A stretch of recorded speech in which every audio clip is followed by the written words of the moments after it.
पटना में मीडिया से बातचीत के दौरान बिहार सरकार के मंत्री दिलीप जायसवाल ने कई अहम मुद्दों पर अपनी प्रतिक्रिया दी। देश की आर्थिक स्थिति से लेकर घुसपैठ, महागठबंधन की बैठक और राजस्व विभाग की कार्रवाई तक मंत्री ने खुलकर बयान दिया। उन्होंने कहा कि वैश्विक संकट और अंतर्राष्ट्रीय चुनौतियों के बावजूद भारत की आर्थिक विकास दर 6.5% रहने का अनुमान है, जो देश की मजबूत अर्थव्यवस्था को दर्शाता है। वहीं केंद्रीय गृह मंत्री अमित शाह के घुसपैठियों को लेकर दिए गए बयान का समर्थन करते हुए उन्होंने कहा कि देश की सुरक्षा सर्वोपरि है। जो लोग अवैध रूप से भारत में रह रहे हैं उन्हें अपने देश लौटना होगा, अन्यथा सरकार सख्त कार्रवाई करेगी। इधर बिहार की राजनीति भी गरमाई हुई है। महागठबंधन 6 जून को एक बार फिर बड़ी बैठक करने जा रहा है, जिस पर राजनीतिक हलकों की नजर टिकी हुई है। माना जा रहा है कि आगामी चुनाव और रणनीति को लेकर इस बैठक में अहम फैसले लिए जा सकते हैं। शिक्षा व्यवस्था को लेकर केंद्रीय शिक्षा मंत्री धर्मेंद्र प्रधान के बयान पर भी चर्चा तेज है। उन्होंने सीबीएसई मामले में हुई अनियमितताओं की जिम्मेदारी स्वीकार करते हुए कहा कि व्यवस्था में किसी भी तरह की लापरवाही बर्दाश्त नहीं की जाएगी। वहीं बिहार में प्रशासनिक कार्रवाई भी तेज होती दिख रही है। राजस्व विभाग ने 14 सर्कल अधिकारियों को निलंबित कर दिया है। अब सबकी नजर इस बात पर है कि विभाग आगे और कितनी बड़ी कार्रवाई करता है। भारत देश सभी वैश्विक संकट का सामना करते हुए विकसित भारत की ओर बढ़ रहा है।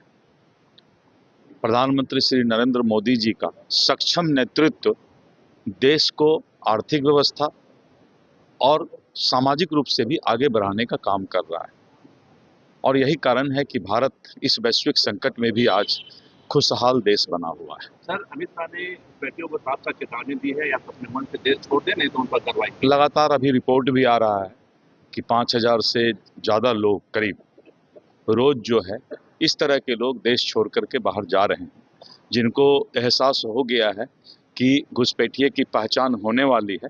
तो वो लोग खुद अब देखते हैं कि रास्ता नापना शुरू कर दिए हैं। जो बच जाएंगे उनको चिन्हित किया जाएगा। सर, महागठबंधन 6 जून को फिर से एकजुट होने का प्रयास कर रहा है। हाँ, इतना दिन जब एकजुट नहीं हुआ तो अब बुढ़ापा में क्या सीखने की जरूरत। सर, नीट और सीबीएसई के को लेकर धर्मेंद्र प्रधान ने कड़ी चेतावनी दी है। कल बहुत अच्छा उन्होंने एक सार्थक प्रयास किया कि इस बार जो है बहुत ही कड़ाई के साथ, और यहाँ तक कि एरोप्लेन का भी यूज किया जाएगा। सारे क्वेश्चंस और ये जो हैं तरीके से सेंटर पर पहुंचाए जाएंगे।